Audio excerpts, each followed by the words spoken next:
Hello and welcome to a special bonus episode of YXE Underground. I'm your host, Eric Anderson. A few nights ago, my wife and I were able to attend a really wonderful event hosted by an artist group called the 525. It was the closing reception to a group photography and video exhibition called Unbecoming, held in an empty business space on 3rd Avenue. The exhibition was co-curated by Saskatoon's Rowan Dinsmore and Molly Shikoski. Now, if Molly's name sounds familiar, it's because she has worked with me on many episodes of the podcast, taking wonderful photos, as well as creating the YXE Underground video that was released a few months ago. Molly is amazing, and we really wanted to support her, and I must say, the evening was so much fun. The exhibition featured 10 female-identifying artists from Saskatoon: Leo Lauren Conquergood, Hannah Alex, Zhao Han, Barrett Johnson, Emily Johnson, Mona Khan, Molly Shikoski, Darby Sutherland, Tammy Zadunich, and Emma Zuck. Each artist had their own space within the exhibition, showcasing their photography and videography talents. All 10 artists also shared with a packed crowd the motivation behind their works, and you'll hear from some of the artists in this episode. You will also meet a gentleman named Kehun Fu, who is the 525's principal director. Now, this was my first time attending a 525 exhibition, and Kehun shares how this local group is bringing original art to unique spaces across Saskatoon. Now, before I take you to the event, which, as I mentioned, was full of people, I want to read to you the exhibition statement, as I think it will get you in the right frame of mind before meeting some of the artists. Unbecoming challenges and reclaims the phrase weaponized against women and act a certain way can be viewed as unbecoming, and also references the idea of unpacking and unraveling generational impact left on women by women. Central to this exhibition are themes of evolving womanhood across generations, everyday moments that shape and celebrate female experiences, diverse experiences of femininity, and personal narratives that reveal intimate, transformative stories of empowerment.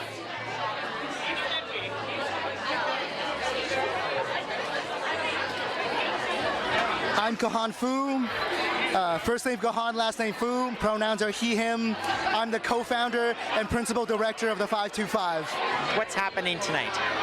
This is the closing reception for our 15th show, Unbecoming, a group show filled with 9 amazing artists, all who have, in their own way, dissected, discussed, and perhaps even in their own way displayed the process of womanhood and the unbecoming of the stereotypes, prejudices, and maybe expectations that are often placed on women. For people who have never heard of the 525 before, what is it? How would you describe it?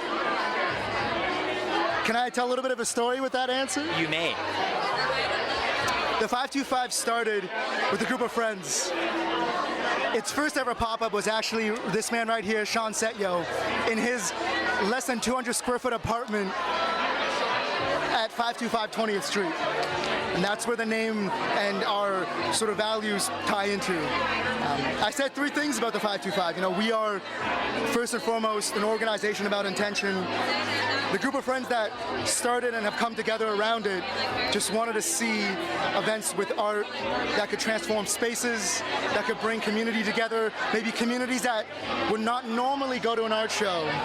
And most importantly, I think there's an aspect of whether you want to call it emerging or cutting edge or new generation of artists, whichever descriptors you want to use in that spectrum. We want to give, I guess, a space and a platform for the new and the bold. When you see the space like tonight absolutely packed with people, what goes through your mind? Well, I would say maybe to my therapist that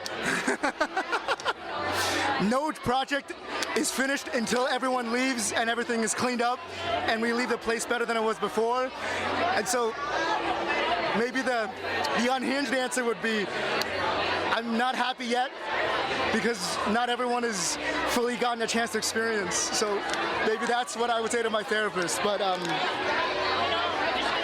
maybe I'll take a moment to appreciate the joy and wonder. It just means a lot that I get to see everyone's efforts come together and I get to see our artist, our team, and by extension the larger community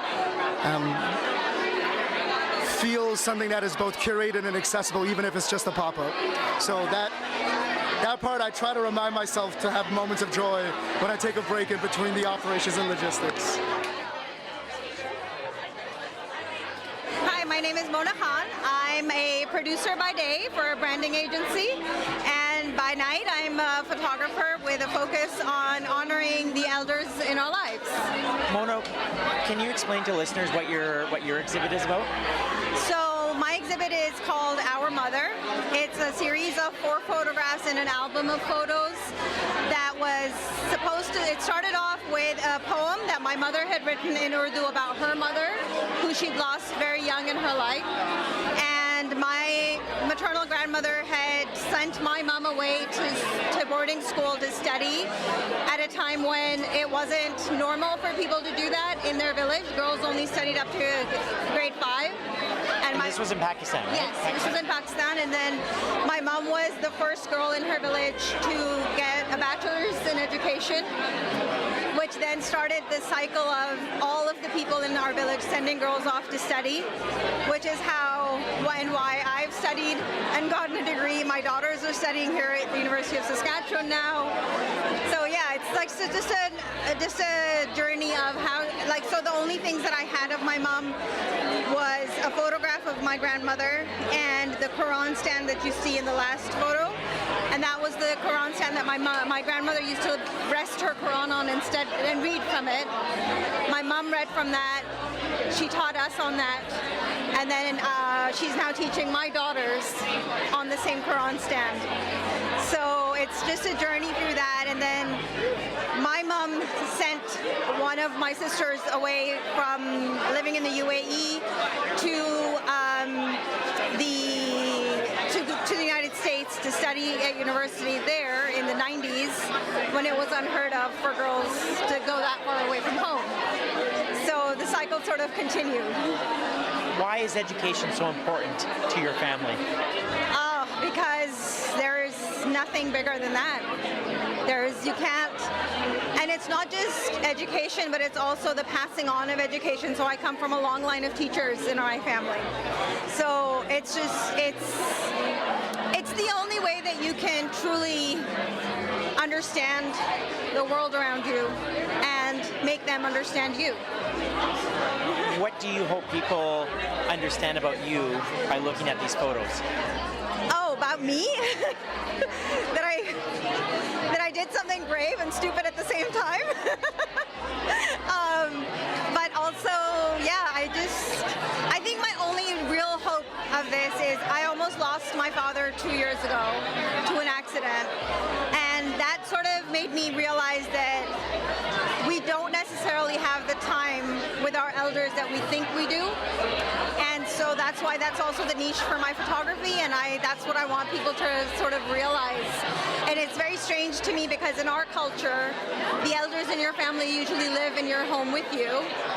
And over here, when I moved to Saskatoon in 2017, I found it to be very strange that a lot of the elders were in senior care homes, or they didn't, it was a very different experience for me. Mona, what does it mean to you to be a part of such a amazing group of women in this city that are displaying their art in this way? What does it mean? It's so surreal right now, and I don't know if I've actually still come to terms with the fact that this is actually happening, because Molly and one of the other artists, Tammy is my mentor. So when I moved here, I met her. She sort of guided me through what I wanted to do with my life and the photography that I wanted to do. We worked together, and she's like, you just need to photograph old people. That's the only thing you need to do for the rest of your life. So to be here at a show like this, it's such an honor. And to see the works and to see the same themes expressed so beautifully and so differently is really beautiful. It's so nice to meet you. Thank you so much. Congratulations. Thank you. It was lovely to meet you too. I'm Tammy Zadunik. I am a photographer in Saskatoon. Molly multiple business owner. It's sort of, I'm the bridge between the professional and the creative woman. And my work is called Transgression, and it's really about a release of past beliefs and misunderstandings of spirituality and religion, and really feeling like coming into my own and being okay with expressing who I am. Yeah, that's what it came from. Was it, if you're experiencing all those feelings as a photographer, as an artist, like is it scary to like try and show that in such a public way? Yes, I've really not shown. So I am very reserved in terms of sharing my best work on a social media platform. But when I'm displaying it in an art gallery, it feels different. It feels like it's only for a short amount of time, and it's not something that's just staying up forever. So I feel like there's a lack of commitment. You would think it would be different because people are in person talking to me about it, and I'm very exposed and vulnerable in a sense, just even with what I say and also with my work. I have 4 black and white prints, and they're all of women's bodies, and they all represent different aspects of things that women sort of don't talk about, like orgasms. And you know, we don't talk about pleasure and how much we love pleasure. We hide it. And we hide our periods. We hide the fact that we're bleeding. And I thought, I want to like paint red blood on the image. So I've taken red paint that I felt like was the most accurate representative of sort of a fresh blood, and painted on each image after I printed it myself at Paint Arts, which was such an amazing experience too in itself. So the photos are in black and white. There's red paint around it. This might sound like a lame logistical question, but like, is this like the first try for the paint on it, or did you have to figure it out? Okay, so it is the first go. I actually have a stop motion. I have a video that I videoed myself. I put a red dress on and red lipstick, and I went outside on a cold day and I finger painted on them. And I actually feel like I wanted to redo some of them. I wasn't fully happy with them, but I think that would go against the art, so I did it. So it is a first go, and it's the first time I've ever painted anything. Yeah. That's so awesome. Tammy, what does it mean to you to be a part of this overall exhibit? It feels like I've reconnected with a part of myself that I lost being a business owner. I just feel like myself. I feel really happy. I feel really fulfilled. This is the most meaningful event I've been a part of in my life. So thank you 525. I feel like and Molly and Rowan for inviting me. It just feels like I found a part of myself again, and I'm just not going to be afraid to keep moving forward with this work. Hi, I'm Darby Sutherland. I'm a photographer with the 525, and right now we're looking at my project, Best Friends You're Born With. What was the inspiration behind this, Darby? Well, Molly reached out to me to be involved in this show 2 days after I found out I was pregnant, and I was thinking about how much I loved growing up with my cousins, so I made them have a picnic with me. Where are these photos taken? They're taken on the North Saskatchewan River right outside of Borden. Yeah. Now it's audio, so can you do your best just to maybe describe a couple of the photos? For sure. My favorite one is one of 4 of my female cousins and 2 of their daughters. We're having a picnic, and the sun is setting behind us, and there's just grasslands all around and the river in the background. Yeah. Why is that one special to you? That one's special because I got everybody in it, which was hard because I was like, just act natural. And I just am loving the lighting, and just seeing them all like together felt really special and nostalgic to me. Yeah. What does it mean to you to be a part of this? I can't even describe it, because I feel like everybody who's part of this is so talented, and Darby, you are too. I know. Well, thank you. That's so sweet. But yeah, like overwhelming, and like special. Yeah, I keep on using the word honored, and I was like, I have to look up a synonym.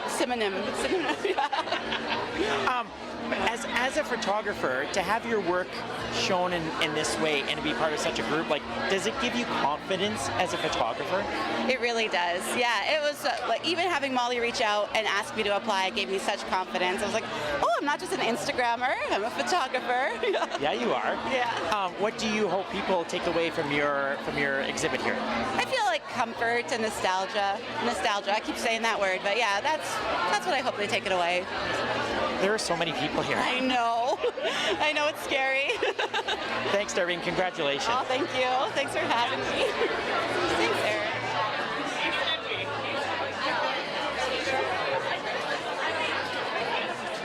Provide a platform for these amazing women to share their stories,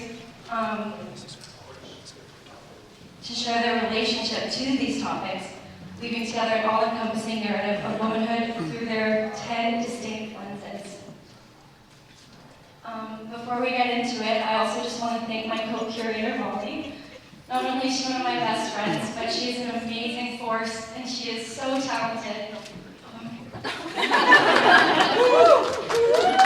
was so great working with her on this exhibition, and I couldn't have done it without I'm Molly her. Shakovsky, and I am co-curator of the evening, along with being one of the artists. I'm a photographer and a cinematographer here in Saskatoon, and yeah, it's been amazing. I'm Rowan Dinsmore. I am the curatorial and creative director with the 525 and co-curating tonight with Molly for Unbecoming, a group exhibition. And it's been a whirlwind, and we sound out of breath. We are out of breath. What has this process been like to make this show happen? A labor of love. Yes, the definition of. Yes. Rowan and I, there was one night I think that I texted you the next day, and it had been, we stayed here until 2 a.m. setting up, was up at like 6 o'clock, did another full day. Like, it's been a lot of work, but we've been like so joyous and fulfilled the entire time. It's been just, yeah, a labor of love is the best way to describe it.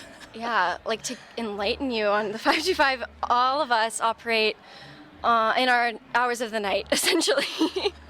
We all work full-time jobs and have, like, personally, I have a full-time job and a part-time job on top of the 525. So we work overtime all of the time. So making this happen is sometimes really painful, but it's so beautiful and worth it. And yeah, like Molly was saying, we worked really long hours to make it happen, and everyone on the team is exhausted. And eyes are probably bloodshot at this point. Like, I sound insane. No, you're doing great. Both of you are. It's insane downstairs. Like, I should say to listeners right now, we're upstairs right now, which is why it sounds a bit quieter. But all the other interviews we've done have been downstairs amongst all the people, and all the people are here. What does it mean to you guys when you see so many people here to support not only yourselves but the artists as well? It's really incredible. I was saying to some of our artists, we have 10 artists total in this show, all female identifying artists, and you know, we were talking about how there's this almost like sigh of relief tonight, in the sense of we've worked so hard, all of us, to bring this to life, and now getting to witness other people, whether that's friends or family or complete strangers, for them to be experiencing what we've poured so much into is just, it's really incredible. It's like you birth this creative baby into the world, and now you're like, oh, I love you so much, go make us proud. Like, it's really beautiful and really special. Yeah, it's pretty wild. It makes me really emotional. This is my 11th show with the 525, 11th as a participant in the curatorial endeavor. So watching this grow to this level means so much to me. It's my dream to be a curator in a professional setting. And I mean, I am kind of like a self-defined curator. There's really no other title for the work I'm doing here, but it's really special. That's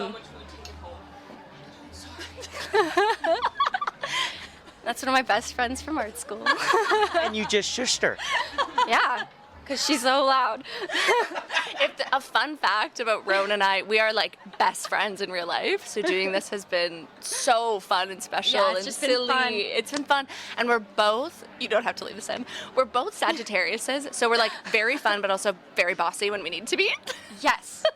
I am the most bossy of all time. When I grew up, my babysitter would always come downstairs and realize that I was bossing around every child in the room and say, "This isn't the Rowan show." And I was like, but it is. It is. But now every day is the Rowan show.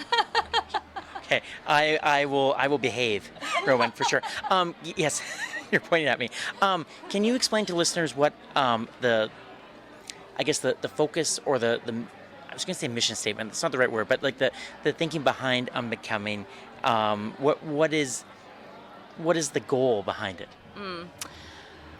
Rowan is actually the one who came up with the title of the show. Unbecoming is this kind of full concept picture of what we think of when we think of womanhood and how so much of society deems so many things about women as quote-unquote unbecoming. We have to act a certain way and look a certain way and present a certain way. And if we do things that are sometimes outside the box, we are shunned or shamed or pushed aside or what have you. So we wanted to kind of take that word and reclaim it for this show. We have such diverse work from all the artists that really celebrate and kind of dive into their unique perspectives of womanhood. So we wanted to just take that word and kind of make it our own and flip it on its head and maybe make people a bit confused. Like, I like that some people have been like, unbecoming. That usually has such a negative connotation, but your show is a celebration of women. Yeah. And that's kind of the point, if that makes sense. It does. Yeah. And you said it all.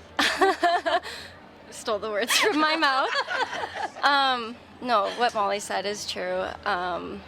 Molly and I are both lovers of women. We do, like, I study them within my painting practice.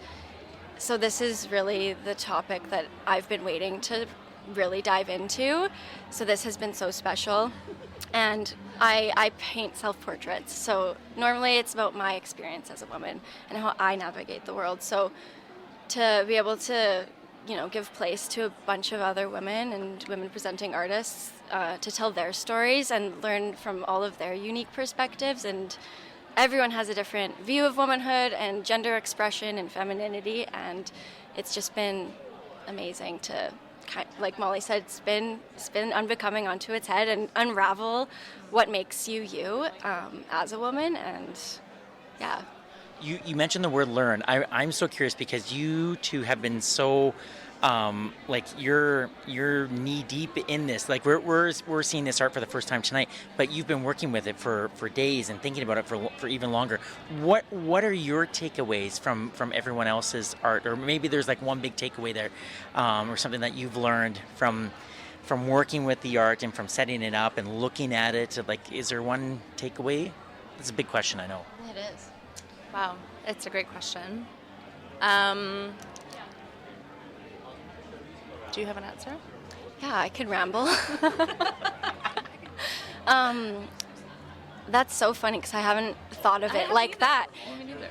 I would say everyone approaches the topic of womanhood with such pride and just eagerness to share their story and perspective of the topic. Like I said, with so much pride behind it. And just really show off the women in their lives and dive deeper into who they've become thanks to those women. And it's also been so special seeing many of those women in the room, like some of the mothers and grandmothers and the children and sisters, or anything, and everyone that was involved, like watching your family crying, watching your video. Like, everyone is just so proud. That makes me really proud. And this is just such a celebration. That might be like the most cliche thing ever, but It's just such a celebration of womanhood and femininity, and it's so special. It's so special. I said the other day to someone, I feel like I'm living inside of a dream come true. Like, really. And it's It makes me really emotional because it's just like what I said during our artist panel is, Rowan and I decided to put up little baby pictures of all of our artists, and looking at them, it's like, oh, those like little girls who are still us would just be like so proud of the people that we are. But I think my big takeaway, and that's such a great question because nobody's actually asked us that yet, is kind of playing on what Rowan said of, we get to really define what womanhood is to us as individuals. We really get to let it evolve and change as we grow and move. And in this way, all of us together here have done that for each other in maybe ways we haven't really realized. But I remember when Rowan and I were setting up the other day, and I just talked to a whole bunch of the artists about how nervous they were, and I was like, I'm so nervous too. It's really scary to create something that's quite vulnerable and share it with the world. And I was just taking a step back and kind of looking at everything in the room and all of our art's on the walls and everybody's scared, but I'm like, we're all kind of like scared together. Like we're collectively just like holding each other's hands through all of this, which is what I think so much of being a woman is, whether we know someone really well or we're just meeting them for the first time, there's this intrinsic bond and connection that is just so special. And looking around the room today, I'm like, it's there, like it's everywhere. It's in all of our pieces, and it's in the way people are experiencing the art. It's really, really special, yeah. I like how you said like it there is that camaraderie amongst all you artists, and you could feel that when you were doing the artist talk, like you're there. It's not like you're behind a podium or whatever, like you were literally standing amongst the crowd, but you're all like together and supporting each other. That was really neat to see. Yeah. Did you plan it that way? I mean, kinda. like we planned it, but we didn't. Honestly, I'm a really nervous speaker. I mean, I'm a yapper, but like as soon as there's a mic in my face, I'm really nervous. But coming together and all of us being so aware that we were all scared and nervous just made it that much better. It's like, we're not alone in this. Yeah. Like, that's why I love group shows. Yeah. But yeah, we were all holding each other's hands and like crying together on the stage. Yeah. And what stage? There was no stage. But yeah, the connection between our new friendships with these women is also extremely beautiful, and it's a new squad. Yeah. Yeah. Thank you for taking some time for me. Rowan, I've never met you before, but I've been a fan from afar, so it was so nice to meet you today. Congratulations. Thank you so much. So lovely to meet you too, and I'm a fan of your work as well, so thank you. And Molly, I'm so proud of you. Jen and I are so proud of you. My wife's over there, but we love you, and we're just so proud. And you were mentioning, Rowan, like watching Molly and her family watch your piece together, and we were watching that too. And then Jen gave me a little nudge, and I looked down, and your mom had her arm around you while you were watching it together, and it was just like, all the feelings. I actually saw that too. No, it's been, yeah, I don't really have the words for that, actually. I think that's just like a feeling that I really hope, but I think I just know that all the artists here are getting to experience. So thank you, Eric. Thank you both, and congratulations. Thank you.